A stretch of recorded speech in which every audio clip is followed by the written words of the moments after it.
Hello friends, welcome to another reel by Subhashist.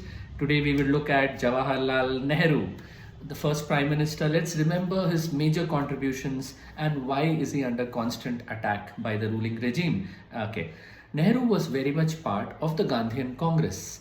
Nehru was part of the major movements which took place, the Dandi movement and then later the Quit India movement. But Nehru also had a distinct identity of himself as a socialist. Nehru was looking forward to how to build India already. So he was looking at the Soviet Union, the USSR, which had from 1917 to move from a poor agrarian country on the verge of becoming a superpower by the 5-year plans, by the socialist model, by the state getting and state building the major infrastructure. And this was a model for him to emulate.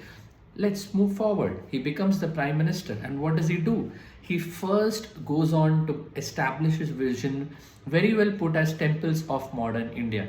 So let's remember, friends, India doesn't have anything at this point. He's starting from zero. India is struggling to put food on the table.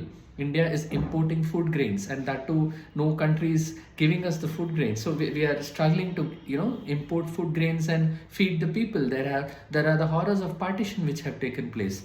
Now he goes on to build the IITs, the IIMs, the education front. Of course, he improves the IISc.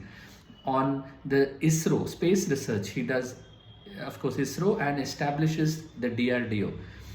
And this is all with lack of funds. Understand, friends. He goes on to build the public sector, which is because the private sector is not strong at that time. Birlas are there and the others are there, but they don't have, the heft to take the entire Indian economy on themselves. He builds the public sector enterprises, BHEL, HAL, SAIL, Coal India Limited. He builds the bulwark of Indian economy, friends.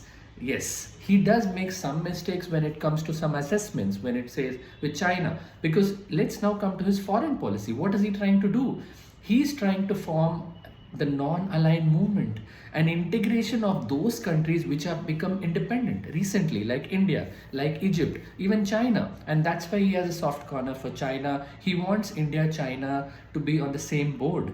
Right? And he supports them even during the Korea War. But then what happened, due to some misunderstandings and so there have been some mistakes done on the China front, but he realizes that. Similarly on Kashmir, some actions could have probably improved. But let's remember, friends, that on a world scale, he builds the non-aligned movement. He becomes the leader in the Bandung Conference by the time India has arrived in the 1950s when the Bandung Conference took place. So let's remember Nehru positively, friends.